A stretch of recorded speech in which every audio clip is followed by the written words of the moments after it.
Everybody, wanted to spend a little bit of time this time just talking about the philosophy behind keeping a lab book. I think it's important to talk a little bit about this either before or after you've watched the lab videos about how to make a lab book, so that you can understand maybe the philosophy about why we ask you to keep and maintain a lab book. If you were to go out into the real world, I use that in quotes, okay, I'm going to adjust this down a little bit, but if you go out into the real world and are asked to do research-style chemistry, you're going to have to keep an accurate lab notebook. There's a story that goes around, and I'll tell it to you now right here to the camera, is that people fight about patents and who gets credit for the patent, because the synthetic organic chemistry realm, let's say you develop the next cancer drug, and then when you get that patented, you have the right to market that drug for X number of years, and then that company is going to make millions of dollars off of that drug. And so if you're fighting for a patent, it could come down to days or minutes or hours, whatever, that one company beats another company to the patent. And this actually happened where it came down to the lab notebook and whether the lab notebook was submitted and when it was submitted for a company to actually get the rights to publish or to patent their stuff, and therefore millions of dollars.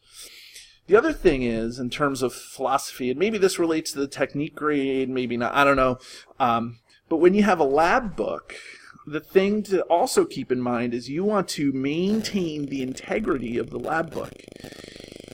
Whatever you add here, you want to make sure that this is something that people can come back and reference and don't have to guess about what you put in it. And there's also another story. It's kind of like the end of the Fugitive, if you've seen maybe the most recent version with Harrison Ford, where people cook numbers or make up numbers, fudge data to make it make something look a way that it really wasn't. And if you go through a lab book and you see lots of cross-outs and things written in pencil, I'm trying to get to, if you see a lot of stuff where somebody takes and crosses out something, where you can't even read it anymore, the point is what are you trying to hide? And that doesn't maintain the integrity of your lab notebook. Okay, if you merely just cross off an initial, you're not trying to hide anything. What you're doing is just saying, hey, I made a mistake, and that's okay. Another big thing that people do when they are not maintaining the integrity of their lab book is they'll skip pages. And so you'll find that they'll have a page, and that page is left blank, and then they'll have another page with writing on it. That is a big no-no, because what people will say is, well, if this page is blank here, what other pages were left blank in the lab book previous to this, and what information did you add after that, and what things are made up, and all of those things. So the key here is to try to make sure that you're maintaining the integrity of your lab book so that it can never be called into question.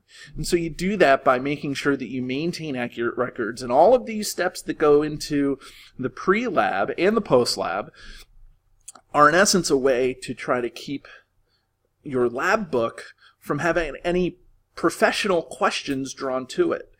And so it may seem a little bit burdensome, but at some point I feel it necessary to show you how it's done in the real world. And I'd rather do it in organic lab when there's 4 or 5 labs, as opposed to a different lab when there's 12 or 15 labs, because it makes a little more sense, especially since maybe I'm biased because I'm organic, but I would say that there's a lot of the research that's being done out there is organic in nature.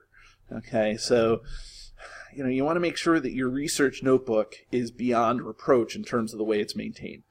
And so that's kind of the philosophy behind a lab book, and you want to make sure that you keep that in mind throughout the semester and throughout the year when you're taking organic, and actually any lab classes in the future from here. So that's it. Philosophy of a lab, of keeping a lab journal, and have a great day.